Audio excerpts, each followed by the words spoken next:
Le sang de Jésus.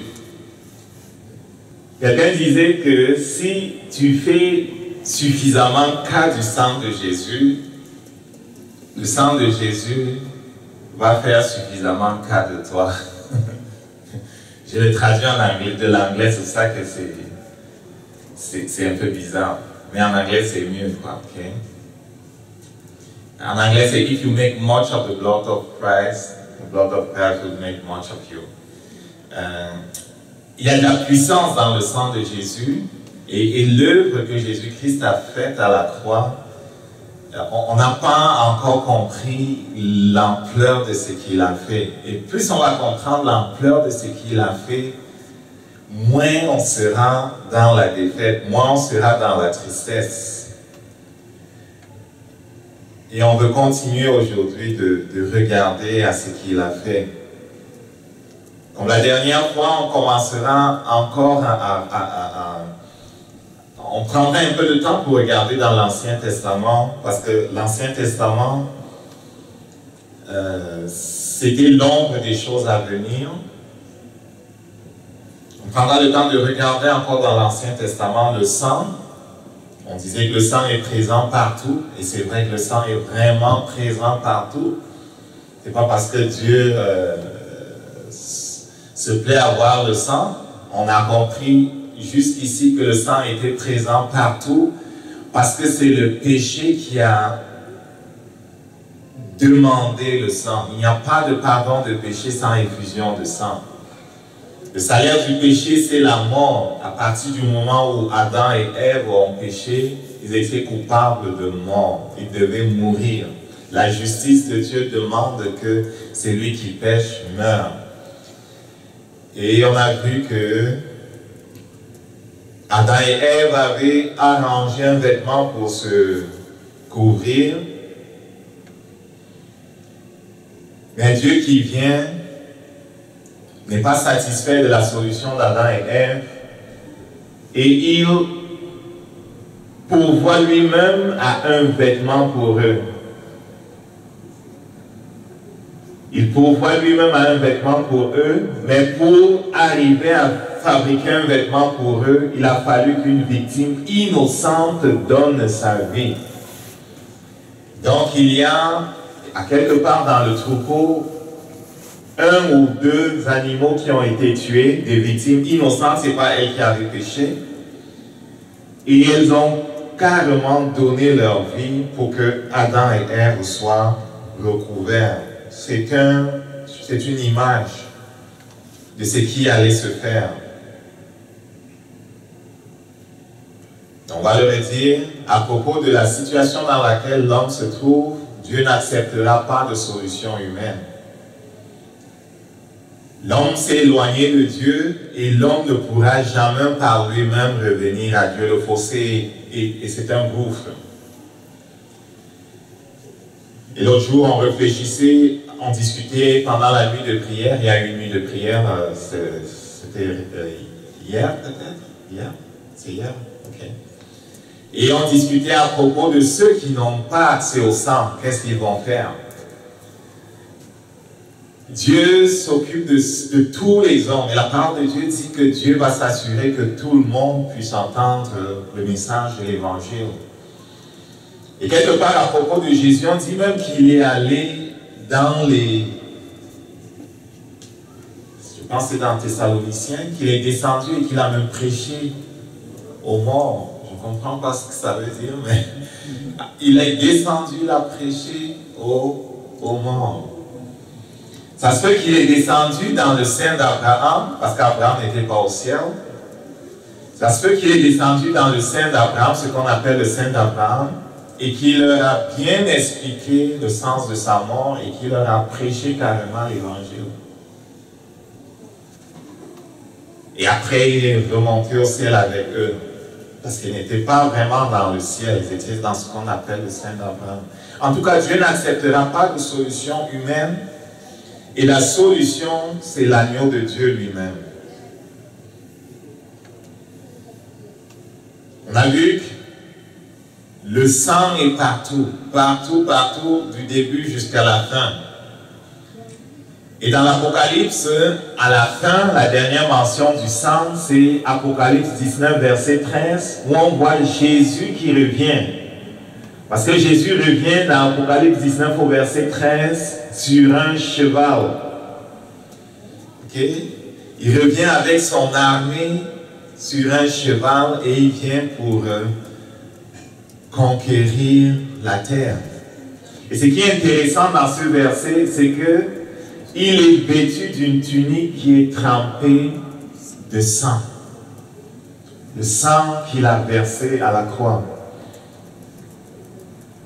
Et ce sang semble lui donner une autorité partout. Parce que même quand il était revenu au ciel et que Dieu disait qu'il est digne d'ouvrir les livres que je tiens dans ma main et d'en rompre les sceaux, les livres de la destinée du monde, aucun ange dans le ciel, aucun ancien dans le ciel n'était capable. Et tous disaient, voilà l'agneau de Dieu. Et on disait, il était comme un agneau qui avait été immolé. Et c'est lui qui a pu prendre le livre des destinées de la main de Dieu et qui est en train de rompre les sceaux. C'est pour ça que les choses sont en train de se passer et qu'on avance vers la fin. Donc le sang lui donne une position que personne n'a jamais eue. Pourquoi? Parce qu'il n'est pas n'importe qui. Et donc nous qui le suivons, on est vraiment regardés de façon spéciale dans le ciel. Tout l'honneur qu'on a vient du sang de Jésus. Et les anges nous honorent à cause du sang de Jésus. Le ciel nous répond à cause du sang de Jésus. Dieu nous répond à cause du sang de Jésus. Dieu nous remarque à cause du sang de Jésus. Satan lui-même fuit loin de toi à cause du sang de Jésus.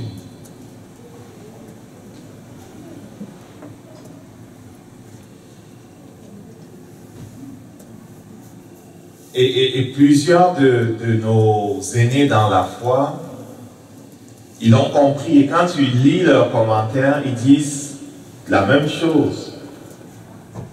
Okay, if you make much of the blood of Christ will make much of you. Et en fait, ce que je vous répète là, en fait, c'est un ange qui l'avait dit à quelqu'un dans une vision. Ok, c'est pas écrit dans la parole, mais quand on regarde, ça ne contredit pas la parole. Parce que Dieu lui-même, il fait beaucoup du sang de Jésus. Pour lui, le sang de Jésus, c'est quelque chose, quoi. C'est très important pour Dieu, le sang de Jésus. Parce que c'est le sang de Jésus qui lui permet d'embrasser l'homme qui s'était éloigné de lui. C'est le sang de Jésus qui ouvre la porte à la communion avec Dieu. Et on avait vu Abraham qui, dans Genèse 22, était allé jusqu'à offrir son fils. Il n'avait pas hésité à offrir son fils. Je reviens là-dessus parce que c'est important. Il était prêt à offrir son fils dans un holocauste. Une holocauste, c'est un sacrifice dans lequel tu tues la victime, tu verses son sang, et après tu brûles complètement la victime. Quand tu regardes dans l'Ancien Testament, il y a plusieurs types de sacrifices. Et l'holocauste, c'est celui dans lequel tu consumes totalement la victime. Et cela parle de ce que Dieu s'attend à ce qu'on se donne tout à lui. On se donne entièrement à lui. Et on s'était posé la question de savoir, est-ce qu'on s'est donné entièrement à lui? On sait qu'on s'est donné entièrement à lui lorsqu'on n'hésite pas à obéir quand il parle. On sait qu'on s'est donné entièrement à lui quand sa position et son point de vue, on le chérit plus que la position et le point de vue même de notre Père naturel, même de notre Mère naturelle.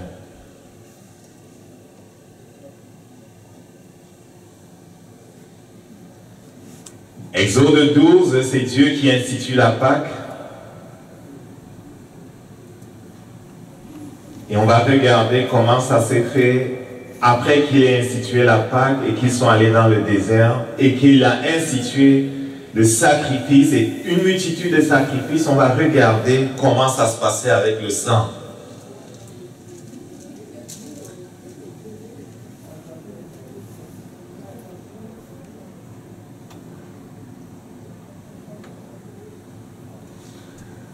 En rapport avec le sang, aussi bien dans l'Ancien Testament que dans le Nouveau Testament, sont les notions suivantes. La notion de substitution, la notion d'expiation, de pardon. Et lorsque l'expiation est faite, cela nous amène dans la purification. Il y a la notion de rédemption ou de rachat. Il y a la notion de justification. Il y a la notion de purification. Il y a la notion de propiation ou bien le propitiatoire. Ce sont des termes qui sont comme similaires. Pas similaires, je vais dire ça à la même racine. Il y a le sacrifice, il y a la rémission, il y a la consécration, il y a la sanctification, il y a l'adoration. Toutes ces notions-là sont comme cachées dans tout ce qui se faisait dans le rituel du temple. Et cela se retrouve aussi dans le Nouveau Testament en rapport avec le sacrifice de Jésus-Christ et l'œuvre de la croix. Et ce qui est beau, extraordinaire, c'est que des choses qui n'étaient réservées qu'à des prêtres dans l'Ancien Testament s'appliquent aux chrétiens. On va le voir avec, par exemple, le rite de consécration. Dans Exode au chapitre 29. Dans Exode au chapitre 29, Dieu dit à Moïse les rites qu'il devait suivre, le rituel qu'il devait suivre pour consacrer Aaron et ses enfants comme sacrificateurs de l'Éternel. Je vais l'afficher, Exode 29, et on va lire et voir des choses très intéressantes.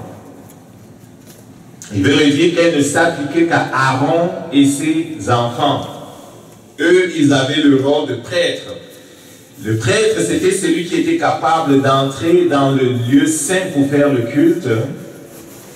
Et le grand prêtre était celui qui non seulement entrait dans le lieu saint à tous les jours, mais qui, une fois par année, entrait dans le lieu très saint avec le sang qu'il déposait sur le propitiatoire et il faisait l'adoration de Dieu.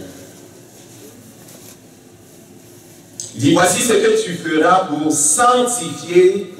les sanctifier, afin qu'ils soient à mon service dans le sacerdoce.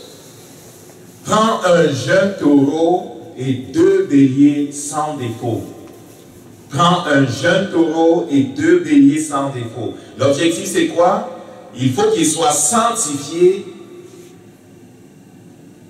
pour être à mon service dans le sacerdoce, la prêtrise. C'est-à-dire, il faut qu'on les sanctifie pour qu'ils soient capables de m'approcher.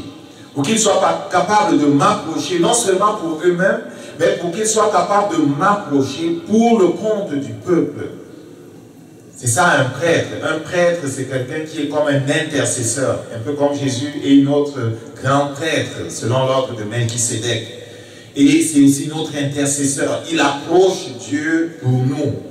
Et Aaron et ses fils, ils devaient approcher Dieu pour présenter les sacrifices que le peuple apportait. Parce que le peuple apportait leur chèvre, mais ils n'entraient pas dans le lieu saint avec le sang de leur chèvre. C'est le prêtre qui prenait le sang de leur chèvre et de leur bouc ou de leur vache et entrait dans le lieu saint avec ce sacrifice-là.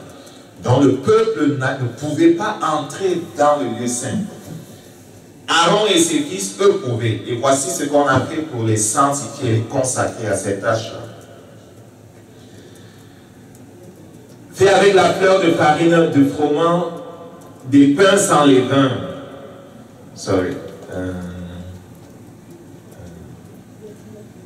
Je vais revenir un peu, c'est allé trop vite.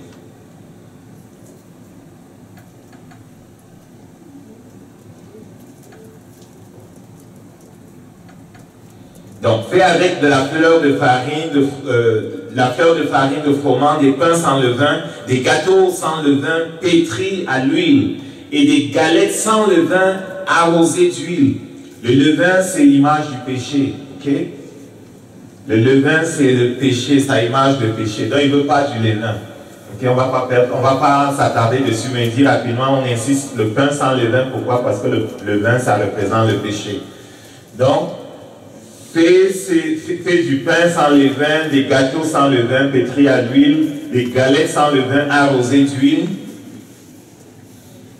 Et l'huile, en général, ça représente le Saint-Esprit. Il dit, tu mettras dans une corbeille en offrande un jeune taureau et les 2 béliers.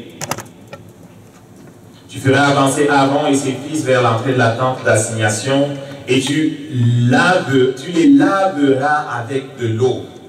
Ok? Tu les laveras avec de l'eau. Ce n'était pas laver juste les mains et les pieds là. C'était un vrai bain. Un vrai bain de purification. Ok? C'était un vrai bain de purification. Donc on va les laver avec de l'eau. Et certains commentateurs disent que cela représente la régénération. Cela représente la nouvelle naissance. On va les laver complètement avec de l'eau. Cela représente aussi l'immersion quand on parle du baptême. Ok? On va les laver entièrement avec de l'eau.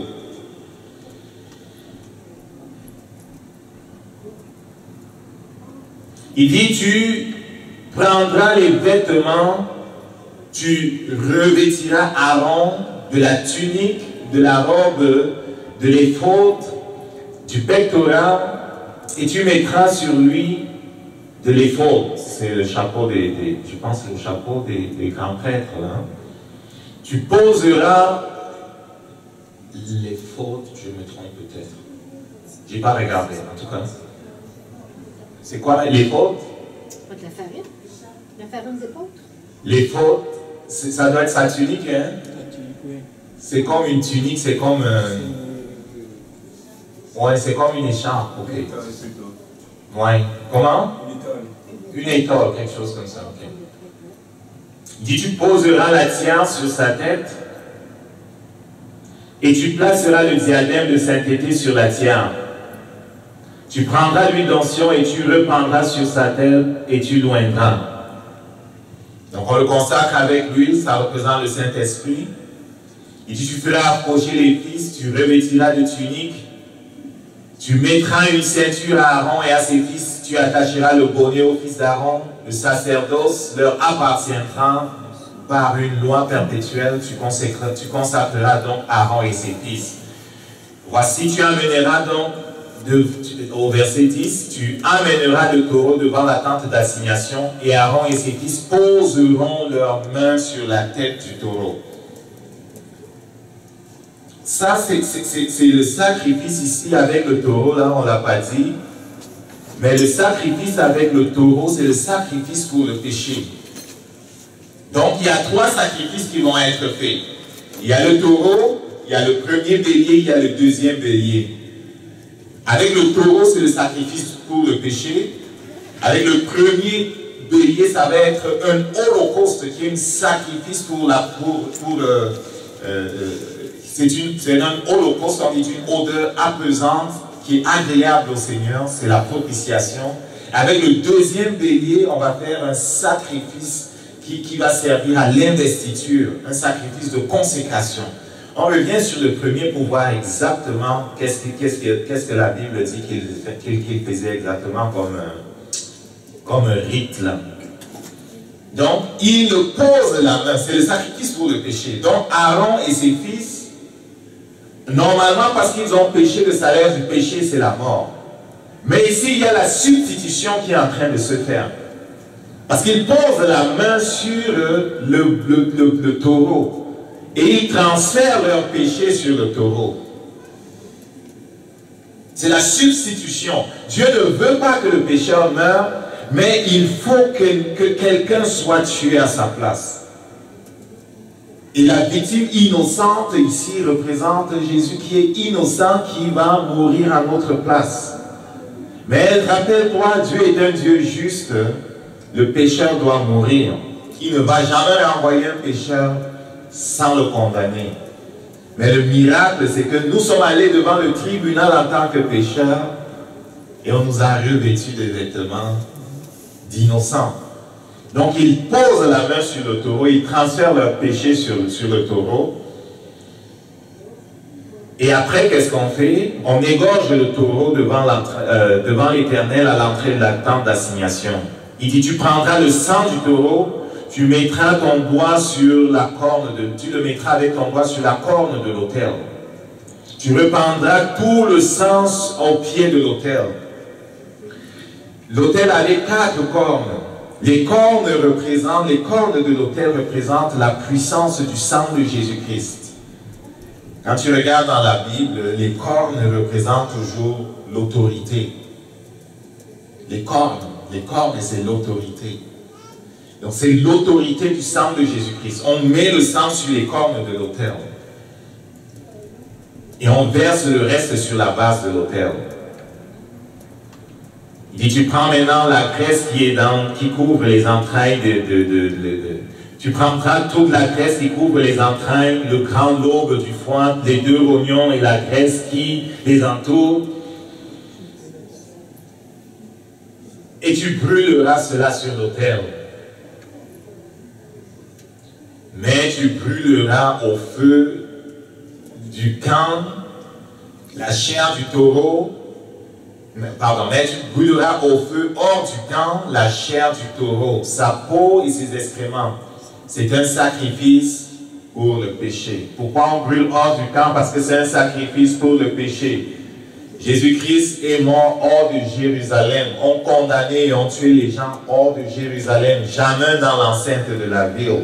C'est la même chose. Pourquoi? Parce que Jésus lui-même, c'est un sacrifice pour le péché. Il est mort à l'extérieur de la ville, comme les sacrifices étaient faits à l'extérieur de la ville. Jésus lui-même, c'est à l'extérieur de la ville que cela s'est passé. Maintenant, le sacrifice pour le sacrifice du bélier, il dit, tu prendras l'un des béliers et Aaron et ses fils poseront leurs mains sur la tête du bélier. J'ai dit, ce premier bélier-là, c'est le bélier pour la propitiation.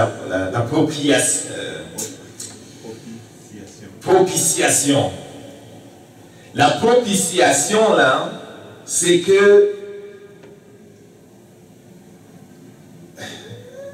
tu deviens favorable à Dieu. Dieu t'accepte à nouveau. Le premier sacrifice, là, c'était que la colère de Dieu est apaisée par le sang du taureau qu'on a tué. Ton péché est recouvert par le sang du taureau qu'on a tué. C'est ce que ça fait. Le taureau recouvre par son sacrifice. Le sang du taureau recouvre le péché des prêtres. Maintenant, le bélier rend les prêtres agréables à Dieu, acceptables à Dieu, agréables à Dieu. C'est pour ça que c'est un holocauste, un sacrifice d'une odeur apaisante. On va lire rapidement et voir ce que ça fait. C'est pas pour rien qu'il y a tous ces sacrifices-là. C'est important de voir ce que chacun d'eux véhicule comme idée. Mais Jésus-Christ les englobe totalement, ces idées qui sont détaillées là. Quand tu comprends les détails de l'Ancien Testament, tu peux voir tout ce que Jésus-Christ a englobé. C'est pour ça qu'on prend le temps de regarder ces détails. Tu prendras l'un des béliers et Aaron et ses fils poseront leurs mains sur la tête du bélier. Tu égorgeras le bélier, tu prendras le sang, tu le prendras tout autour de l'autel, tu couperas le bélier en morceaux et tu laveras les entrailles, les jambes, tu mettras les morceaux, tu mettras sur les morceaux et sur sa tête, tu brûleras tout le bélier sur l'autel. C'est un holocauste à l'Éternel, c'est un sacrifice consumé par le feu d'une agréable odeur à l'Éternel.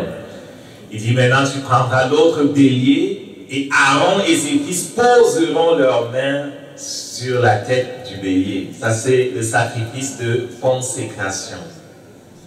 On égorge le bélier, on prend le sang du bélier et tu prendras le sang et tu mettras sur le lobe de l'oreille d'Aaron. On met le sang sur le lobe de son oreille et sur le lobe de l'oreille droite de ses fils, sur le pouce de la main droite et sur le gros orteil du pied droit, et tu reprendras le sang sur l'autel et autour, le sang sur l'autel tout autour.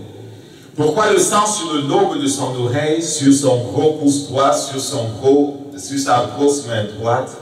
parce qu'on les consacre au service.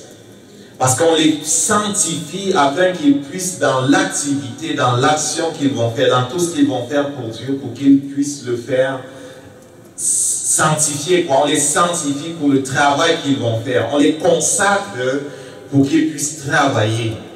Le taureau permet de couvrir leurs péchés. Le premier bélier les rend acceptables à Dieu. Le deuxième bélier, qui est un sacrifice de consécration, les consacre, les met à part pour le travail qu'ils vont faire pour Dieu. Et on met du sang sur leurs doigts, sur leurs pieds, sur leurs oreilles, un peu comme pour sanctifier et leur écoute de ce que Dieu va dire, et leur main qui va travailler pour Dieu, et leur pied qui va marcher pour Dieu. Amen. Et je dis, ce sacrifice-là n'était pas fait pour les gens du peuple. Les gens du peuple n'avaient pas accès à ce sacrifice-là. C'était le sacrifice pour les prêtres. Or, quand on regarde ce que Jésus-Christ a fait, comme on va le voir dans le livre d'Hébreux tout à l'heure, cela englobe tout ça. Il n'a pas simplement couvert nos péchés, il a enlevé. Il a complètement satisfait la justice de Dieu. Il nous a rendus acceptables vis-à-vis de Dieu. On peut approcher Dieu. Et il nous a sortis du monde. Il nous a transférés du monde des ténèbres vers la lumière, comme Éphésiens Dieu dit. Il nous a transférés d'un royaume à un autre, en sorte qu'on est mis à part pour servir Dieu. Au verset 23, on va aller au verset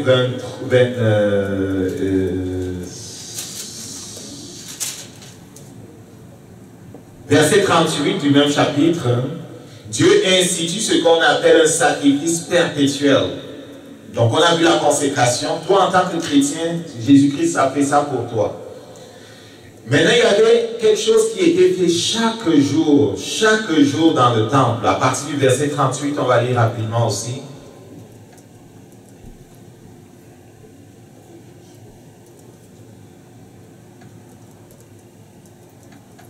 Il dit, voici ce que tu offriras sur l'autel.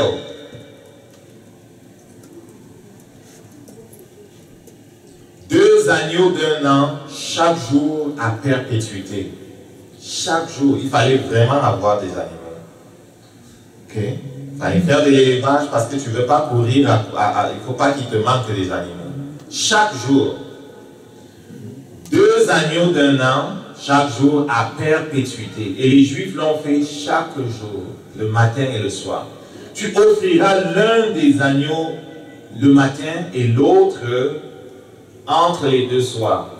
Tu offriras le premier agneau, tu offriras avec le premier agneau un dixième d'épha de fleur de farine pétrie dans un quart de hin d'huile d'olive concassée et une libation d'un quart de hin de vin. Tu offriras le second agneau entre les deux soirs avec une offrande et une libation semblable à celle du matin. C'est un sacrifice consumé par le feu, digne d'une agréable odeur à l'Éternel. Les libations, ce sont les sacrifices, ce sont les offrandes de liquides, okay, du vin, des choses comme ça. Il dit, voilà l'holocauste perpétuel qui sera offert par vos descendants à l'entrée de la tente d'assignation devant l'Éternel. C'est là que je me rencontrerai avec vous et que je vous parlerai. L'Éternel veut nous parler, mais le péché nous sépare de lui. Et pour le peuple, il demande que chaque jour, on apporte deux agneaux et les sacrificateurs devaient immoler un le matin et un autre le soir.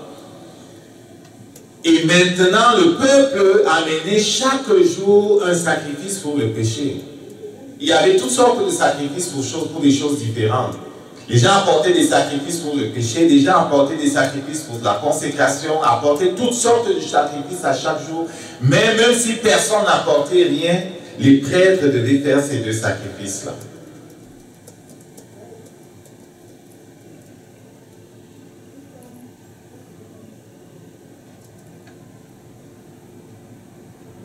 Gloire à Dieu pour Jésus, n'est-ce pas?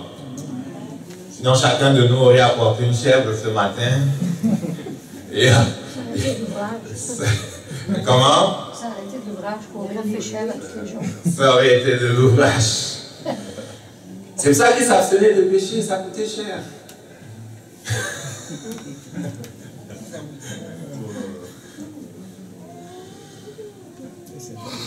Comment?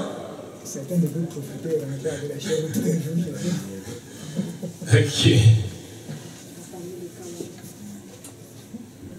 Ok, on va sauter dans le Nouveau Testament. Dans le Nouveau Testament,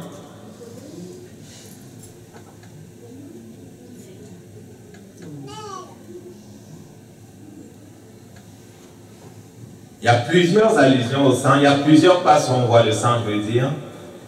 Ici, c'est Jésus-Christ qui dit « Ceci est mon sang, le sang de l'alliance qui est répandu pour plusieurs, pour la rémission des péchés. » Et à propos des termes que j'avais affichés tantôt, j'avais affiché un certain couple de termes là. Quand on parle de rémission,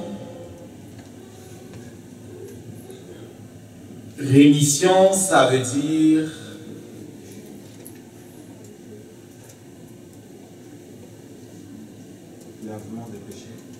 rémission, ça veut dire libérer de l'esclave ou de l'emprisonnement.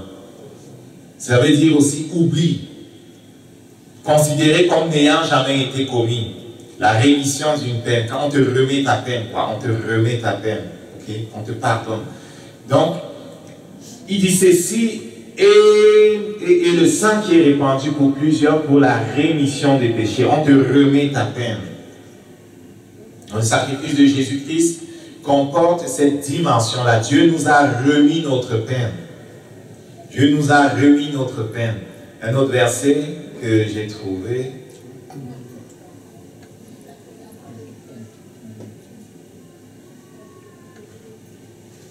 C'est que le sacrifice de Jésus-Christ, de la même façon que les prêtres mangeaient la chair des victimes, et que c'était leur nourriture, de la même façon, Jésus-Christ est notre nourriture. Jésus-Christ est carrément la source de notre vie. Il dit, oui, vraiment, je vous l'assure, si vous ne mangez pas la chair du Fils de l'homme, si vous ne buvez pas son sang, vous n'avez point la vie en vous-même. Quand tu réfléchis à ça, tu comprends que non seulement le sang de Jésus, mais sa chair, c'est ça qui apporte la vie à nous-mêmes. C'est ça qui nous donne la vie. Oui, cela nous réconcilie avec Dieu, mais cela nous donne la vie, la force à l'intérieur de nous.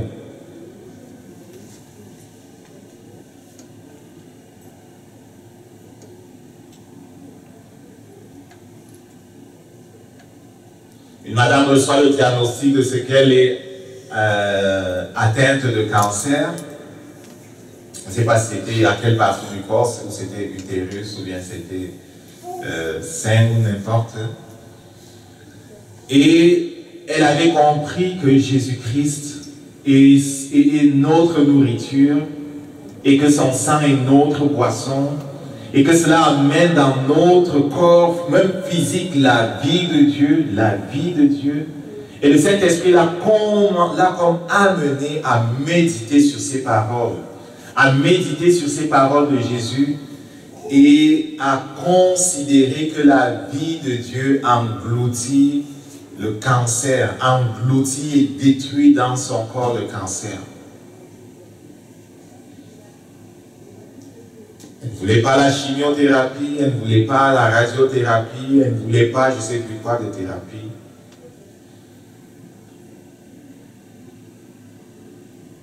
Et par la grâce de Dieu, la puissance du sang de Jésus, la puissance de la nourriture qu'est le corps de Jésus-Christ, a détruit dans son corps le cancer. Amen. Au verset 54, il dit, c'est lui qui mange ma chair et c'est lui qui boit mon sang à la vie éternelle. Je ressusciterai au dernier jour. Il dit au verset 55, ma chair est une nourriture, mon sang est vraiment un breuvage. Il dit au verset 56, c'est lui qui mange ma chair et qui boit mon sang demeure en moi et je demeure en lui. Il disait parfois on s'est demandé comment on fait pour demeurer en lui. Si tu es conscient de ce que Jésus-Christ a fait, si tu comprends que ce que Jésus-Christ a fait englobe tout ce qu'on voit en détail dans l'Ancien Testament, à savoir qu'il est le sacrifice pour le pardon de nos péchés, il est le sacrifice pour nous rapprocher de Dieu, pour nous rendre acceptables vis-à-vis de Dieu, il est le sacrifice pour notre consécration, il est le sacrifice pour, et quand on dit consécration, c'est qu'on est réservé à l'Éternel. Il est le sacrifice il y a encore quoi comme terme? Il nous a racheté la rédemption. Quand on comprend ça, on peut vraiment, par la grâce de Dieu, dire à celui qui nous agresse, non pas seulement dans notre corps, même dans n'importe quel domaine de notre vie, on peut dire à celui qui nous agresse que tu n'as pas le droit. Tu n'as pas le droit. Tu n'as pas le droit. Tu n'as pas le droit de m'agresser parce que Jésus-Christ a payé le prix. Dans 1 Corinthiens au chapitre 10, il y a quelque chose qui est très intéressant aussi à voir. Il dit, frères, je ne veux pas que vous ignorez que nos frères ont tous été sous la nuit et qu'ils ont tous passé au travers de la mer. Qu'ils ont tous été baptisés par Moïse. Qu'ils ont tous été baptisés par Moïse et dans la mer. Il veut parler de la traversée de la mer Rouge. L'eau était comme ça, une colonne d'un côté, une colonne de l'autre, avec, ils étaient comme immergés totalement dans l'eau quand ils traversaient. Qu'ils ont été baptisés en Moïse et qui, dans une nuée et dans la mer, qu'ils ont mangé le même aliment spirituel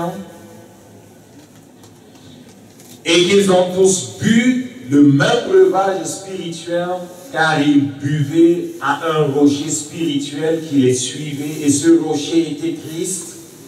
Le Saint-Esprit va jusqu'à dire que Christ était avec eux dans le désert. Ils ont mangé une nourriture spirituelle, ils ont bu un breuvage spirituel qui était Christ lui-même. Il dit au verset 5, la plupart d'entre eux ne furent point agréables à Dieu puisqu'ils périrent dans le désert. Alors ces choses sont arrivées pour nous servir d'exemple afin que nous n'ayons pas de mauvais désirs comme ils en ont eu. Ne devenez point idolâtres. C'est ça. Ne devenez point idolâtres comme quelques-uns d'eux, selon qu'il est écrit, le peuple s'assit pour manger et pour boire, puis ils se levèrent pour se divertir. Il dit au verset 7, ne nous livrons pas à l'impudicité comme quelques-uns s'y livrèrent, de sorte qu'il tomba 23 000 en un seul jour. Ne tentons pas le Seigneur comme le tentèrent quelques-uns qui périrent par les serpents. Ne murmurez point, comme murmuraient quelques-uns d'entre eux qui périrent par l'exterminateur. Il dit ces choses leur sont arrivées pour servir d'exemple. Elles ont été écrites pour notre instruction à nous tous. Pour notre instruction à nous qui sommes parvenus à la fin des siècles. Ainsi donc, celui qui croit être debout, prenne garde de tomber. Je voulais arriver au verset... J'ai commencé au début pour donner le contexte. Je voulais arriver en fait au verset où il dit, au verset 16, où il dit la coupe de bénédiction que nous bénissons, n'est-elle pas la communion au sang de Christ? Le pain que nous rompons n'est-il pas la communion au sang de Christ? Il rappelle toute l'histoire pour dire que dans le désert, les autres ont mangé une nourriture spirituelle. Ils ont bu un breuvage spirituel. Et il est en train de leur expliquer que bien qu'ils aient communié de la sorte avec le Dieu vivant, ils ont quand même continué de pécher. Il est en train de dire, nous qui avons communié avec le Dieu vivant, nous ne devons plus continuer de pécher. Et ce qui est important, c'est qu'il parle maintenant de ce que le Seigneur a institué, la coupe de bénédiction. Et il en parle comme en faisant le parallèle pour dire que c'est aussi notre nourriture spirituelle. Et c'est ça qui nous permet d'être en communion avec le Christ. Est-ce qu'on comprend ça?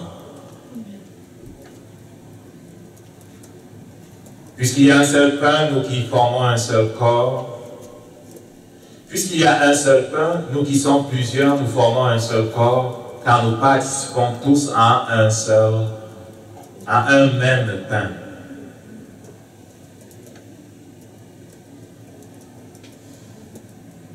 Donc dans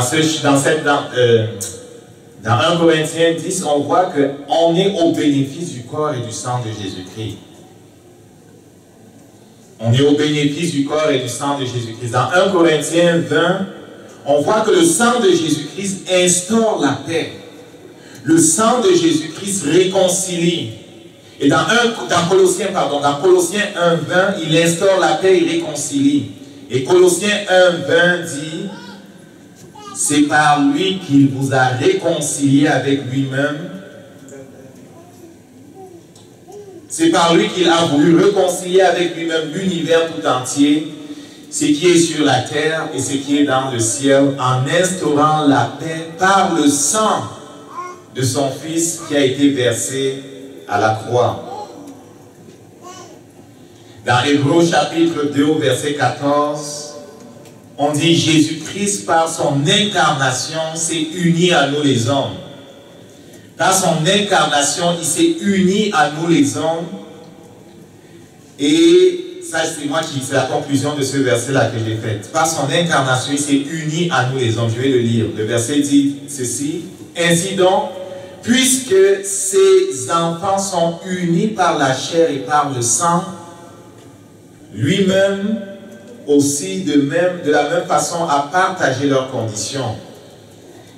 Il l'a fait pour réduire à l'impuissance par la mort celui qui détenait le pouvoir de la mort, c'est-à-dire le diable. Et ici, on voit non seulement notre unité avec Jésus-Christ, mais on voit aussi que Jésus, par son sacrifice, a détruit le pouvoir de la mort. Et le verset de tantôt disait qu'on est au bénéfice du sang et du corps de Christ. Qu'est-ce que cela veut dire? Cela veut dire que dans notre vie de tous les jours, lorsqu'on a de l'oppression dans un domaine quelconque de notre vie, on peut invoquer le sang de Jésus. On peut invoquer la puissance du sang de Jésus. Souviens-toi les prêtres, qu'est-ce qu'ils faisaient? Ils mettaient le sang sur la corne de l'autel. La corne, c'est la puissance. Ça représente la puissance, l'autorité, la puissance. On peut vraiment manifester la puissance du sang de Jésus-Christ. Je vous ai dit ce témoignage d'une madame à qui le Seigneur avait donné une mission d'aller dans les camps de concentration en Allemagne ou en Autriche, où il s'était commis toutes sortes d'atrocités contre les Juifs, qui sont de par le sang, la chair, la famille de Jésus, ou bien de la nation à travers laquelle Jésus est venu dans le monde. Et elle est allée faire comme prier pour invoquer la grâce de Dieu, le pardon de Dieu, et pour briser la malédiction qui reposait sur non seulement l'Allemagne, mais sur toute l'Europe à cause de ce péché qui avait été commis, de cette atrocité qui avait été commise, et qui d'une certaine façon donnait la permission à Satan de bloquer l'avancée de l'évangile dans l'Europe. Et ils ont fait ce que le Seigneur a demandé de faire. Ils ont voyagé même en Israël pour faire les autres choses que le Seigneur leur avait demandé de faire. Et elle s'en retourne dans sa chambre d'hôtel. Et pendant qu'elle était dans sa chambre d'hôtel, Satan lui-même apparaît et il était vraiment énervé Parce qu'en obéissant ainsi à ce que Dieu lui avait demandé de faire, ce que Jésus lui avait demandé de faire, l'autorité de Satan avait été brisée non seulement sur cette ville-là où il y avait eu un camp de concentration, mais sur une grande partie de l'Europe. Et le Saint-Esprit souffle à l'oreille de cette femme-là que n'aie pas peur, manifeste le sang de Jésus-Christ, manifeste la puissance du sang de Jésus. Et elle a dit, je manifeste la puissance du sang de Jésus-Christ. Et elle a vu sortir de son esprit comme un rayonnement. Tu sais, quand il éclate une bombe, il y a comme un point où la bombe a éclaté et il y a un rayonnement autour de la bombe. Hein? On connaît ça. Hein? Si tu éclates la bombe atomique ici, ça va éclater ici, mais ça va rayonner. Quand ils ont lancé la bombe à Nagasaki, là, ils ont lancé à un point précis, mais le rayonnement s'est étendu sur plusieurs kilomètres. Donc, elle a vu partir de son esprit un rayonnement qui a fait disparaître Satan lui-même. Et tu es en train de dire, quand tu comprends que tu es au bénéfice du sang de Jésus-Christ, qui a l'autorité, lorsque tu es oppressé dans un domaine quelconque de ta vie, tu peux faire l'application du sang. On appliquait le sang dans l'Ancien Testament. Et le sang, quand il entrait avec le sang, on aspergeait, oui, le sang sur l'autel des sacrifices, mais le prêtre allait aussi asperger le sang sur l'autel des encens. Il aspergeait le sang sur le rideau qui séparait le lieu saint du lieu très saint.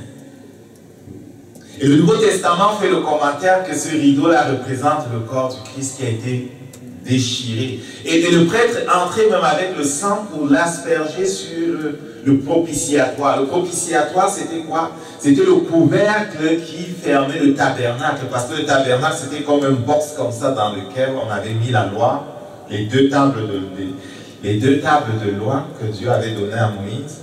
Et il y avait un couvercle en or que s'appelle le propitiatoire. Et il versait le sang sur ce couvercle en or là. Et qu'est-ce qu'il faisait ce couvercle en or? Il recouvrait, il faisait en sorte que Dieu ne voit pas comment on dit ça? Le brisement de la loi qu'on a fait. On ne voit pas nos péchés. Parce le peuple a brisé la loi.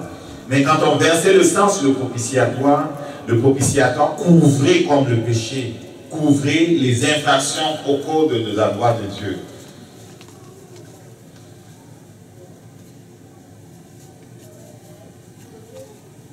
Je parlais de la puissance du sang dans le temple et je parle de la puissance du sang dans ta vie aujourd'hui. Et je prie que le Saint-Esprit te donne de comprendre. Dans Hébreux chapitre 9, au verset 7, il est dit que Jésus-Christ n'est pas entré une seule fois. Parce que dans Hébreux chapitre 9, on compare le sacrifice de Jésus avec le sacrifice que les autres faisaient plusieurs fois à chaque jour et même plusieurs fois par année. À chaque année, il fallait le faire. On dit dans Hébreux chapitre 9 au verset 7 que le sang du sacrifice que Jésus a fait est un sacrifice qui est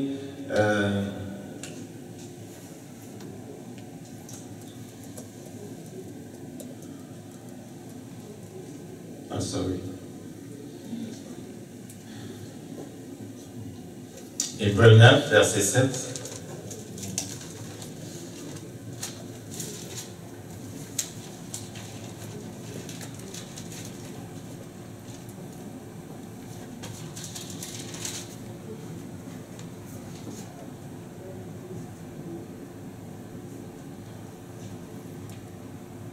Ok. Et dans la seconde, le souverain sacrificateur seul peut une fois par an, non sans y porter du sang qu'il offre pour lui-même et pour les péchés du peuple. Ok, donc on parle plutôt du tabernacle ici. Donc une fois par an, le sacrificateur doit entrer dans le lieu très saint avec du sang. Au verset 12, le sang que Jésus-Christ a apporté à Dieu, cela nous procure un salut éternel. Au verset 14, le sang de Jésus-Christ purifie notre conscience du péché. Et s'il y a quelque chose que je voudrais qu'on saisisse ce matin, peut-être avant de partir,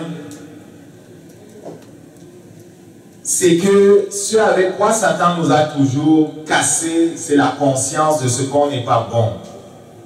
C'est la conscience de ce qu'on n'a pas suffisamment fait. C'est pour ça que quand tu vas poser la question à certains chrétiens, est-ce que tu penses que si tu meurs aujourd'hui, tu vas aller au ciel? Ils vont dire, j'espère. Certains vont dire, je ne sais pas encore.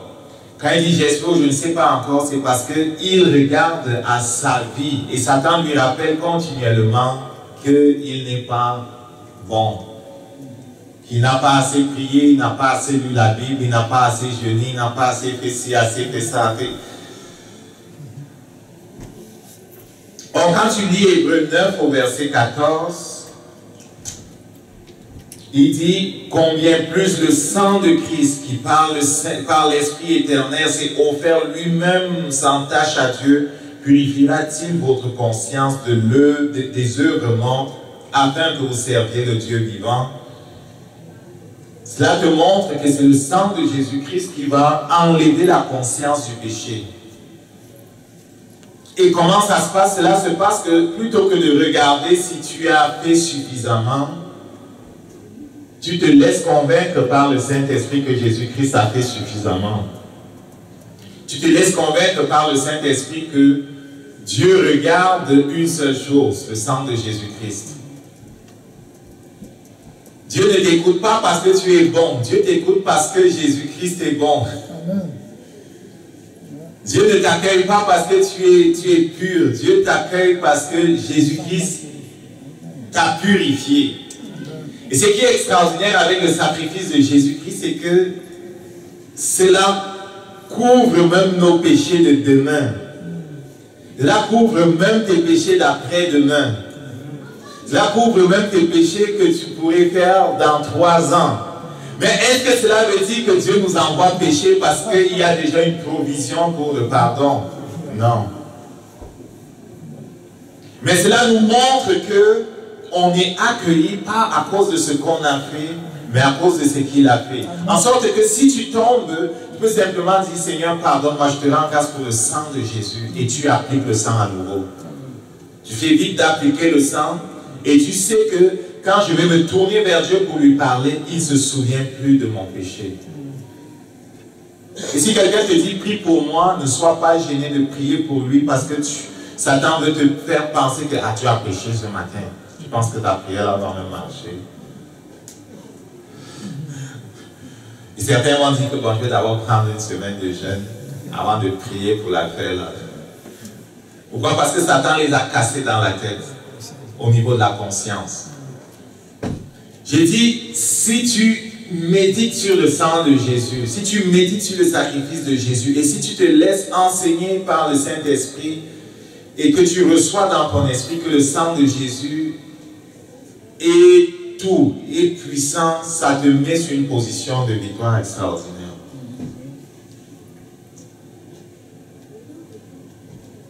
Et cette victoire, elle touche à tous les domaines. En tout cas, moi, je prie le sang de Jésus tous les jours. Je vous ai dit, je prends la scène tous les jours. Ça m'aide à rester dans la conscience de ce qu'il a fait pour moi.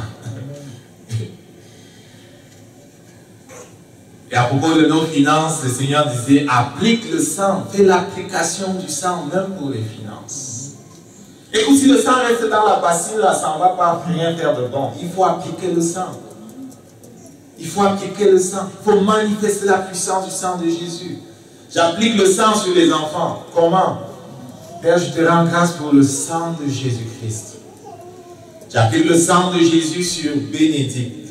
J'applique le sang de Jésus sur Raphaël, sur Isaïe, Nathan. J'applique le sang de Jésus sur... Je manifeste la puissance du sang de Jésus-Christ sur chacun d'eux.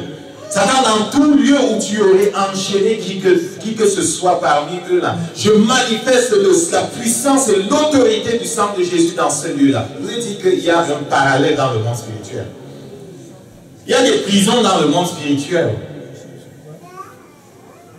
Il y a des prisons dans le monde spirituel. Et beaucoup de gens qui sont dans des choses compliquées dans le naturel le sont en fait parce qu'ils sont prisonniers dans le monde spirituel. Or, il est venu libérer les captifs. Ce verset-là parle des captifs dans le monde spirituel. Ce n'est pas seulement la délivrance. Lis bien ce verset, tu vas voir qu'il y a une partie où c'est relatif à la délivrance. Mais il y a les captifs dans le monde spirituel. Et tu peux, en priant par la foi, dire, Satan, même dans tes prisons, si tu as enchaîné qui que ce soit là, je manifeste l'autorité du sang de Jésus. Là-bas aussi. Et tu libères au nom de Jésus.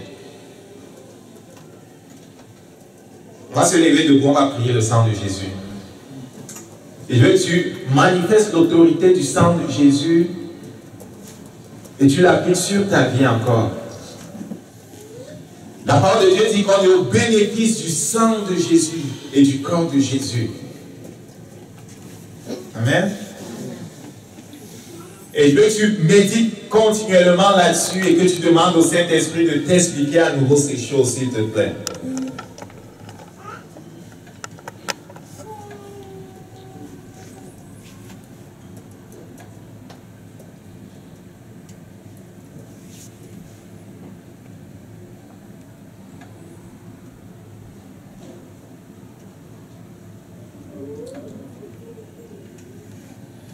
On va commencer par rendre grâce à Dieu pour le sang de Jésus. Jésus a pris notre place. Jésus a expié nos péchés. Jésus nous a rachetés. C'était notre proche parent Jésus. Il avait le droit de rachat, il nous a rachetés, c'est extraordinaire. C'est tout un message. Chacun de ces affaires-là, c'est tout un message, on n'a pas le temps. Il nous a justifiés, il nous a purifiés, il nous a rendus propices. Ok? Rends grâce à Dieu, rends grâce à Dieu, rends grâce à Dieu. Et après, prie au nom de Jésus, prends autorité à propos de tes finances, à propos de ta vie professionnelle. Satan t'a peut-être enchaîné à quelque part, prends autorité, manifeste l'autorité du sang de Jésus dans le monde spirituel. Manifeste l'autorité du sang de Jésus contre ces esprits méchants qui ont enchaîné peut-être tes finances, peut-être ta vie sentimentale, l'ont enchaîné à quelque part. Manifeste la puissance ou l'autorité du sang de Jésus. Il est venu libérer les captifs. Aucun domaine de ta vie ne doit être gouverné par Satan. Aucun domaine de ta vie ne doit être gouverné par Satan. Oh Père, nous te bénissons pour la puissance du sang de Jésus-Christ. Nous appliquons le sang de Jésus sur nos vies. Nous appliquons le sang de Jésus sur chaque famille de l'Église. Nous appliquons le sang de Jésus-Christ, Seigneur, sur chaque dimension de la vie du ministère.